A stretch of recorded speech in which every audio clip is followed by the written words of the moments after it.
అయ్యి పెళ్లి పందిరిలోకి వెళ్తూ ఉంటుంది. ఇంతలో మధ్యలోనే అక్కడికి ప్రియ వచ్చి, "ఏంటి నువ్వు పెళ్లి చేసుకుంటున్నావా?" అని చెప్పేసైతే అనుకుంటూ ఒక్కసారిగా షాక్ అయిపోయి రాధ దగ్గరికైతే అలా వెళ్తూ ఉంటుంది. ఇంతలో అక్కడ ఉన్న రాధని చూసి, "నిన్నెవడు పెళ్లి చేసుకుంటున్నాడు? అయినా వాడెవడో నాకు తెలుసుకోవాలని ఉంది. నువ్వు టీ కలుపుతూ ఉంటే వాడు కప్పులు కడుగుతాడు కదా!" అని చెప్పేసైతే అంటూ ఉంటుంది. ఆ మాటలు విని అక్కడ ఉన్న రాధ అయితే చాలా బాధపడుతూ ఉంటుంది. ఇంతలో అక్కడ ఉన్న ప్రియ మాత్రం, "అవును వాడెవడో నీలాంటి వాడే తగులుతాడు కదా! నీకు కూడా నువ్వు అట్లు వేస్తూ ఉంటే వాడు రుబ్బు కలుపుతూ ఉంటాడో ఏమో కదా! అలాంటి వాడే నీకు దొరుకుతాడు. అంతకు మించి ఇంక మంచివాడు నీకు ఎలా దొరుకుతాడు చెప్పు" అని చెప్పేసైతే అంటూ ఉంటుంది. ఆ మాటలు విని అక్కడ ఉన్న రాధ మాత్రం ఏమీ మాట్లాడకుండా మౌనంగా చూస్తూ ఉండిపోతుంది. ఇంతలో అక్కడ ఉన్న పంతులు గారు విక్రమ్‌తో అన్ని పూజలు జరిపిస్తూ ఉంటారు. ఇంతలో అక్కడ ఉన్న ప్రియ మాత్రం రాధ దగ్గరికి వెళ్ళి, "అయినా నువ్వు నాకు కార్డు ఇవ్వకుండా పెళ్లి చేసుకోవటం ఏంటి? నన్ను పెళ్ళికి మాత్రం పిలవలేదా?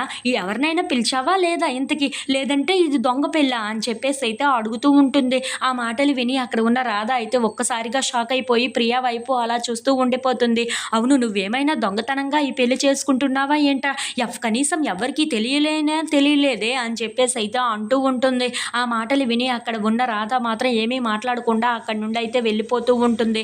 ఇంతలో అక్కడ ఉన్న విక్రమ్, రాధ వాళ్ళకి అయితే పంతులు గారు పెళ్లి జరపడానికి అన్నీ సిద్ధం చేసి వాళ్ళిద్దరికీ అన్నీ రెడీ చేసి వాళ్ళిద్దరిని పూజ జరిపిస్తూ ఉంటారు. ఇంతలో అక్కడ ఉన్న రాధకైతే ముసుగు వేస్తూ ఉంటారు. అది చూసి ఇంట్లో ఉన్న వాళ్ళందరూ అయితే ఒక్కసారిగా షాక్ అయిపోతూ ఉంటారు. విక్రమ్‌ని అలా చూసి ఇంట్లో ఉన్న వాళ్ళందరూ అయితే అక్కడికి వచ్చి, "ఏంటి ఎవరిని పెళ్లి చేసుకుంటున్నాడు విక్రమ్" అని చెప్పేసైతే అనుకుంటూ ఒక్కసారిగా షాక్ అయిపోయి అలా విక్రమ్ దగ్గరకైతే చాలా కోపంగా వెళ్తూ ఉంటారు. ఇంతలో అక్కడ ఉన్న ప్రియ మాత్రం, "ఏంటి బావ పెళ్లి చేసుకుంటున్నాడా?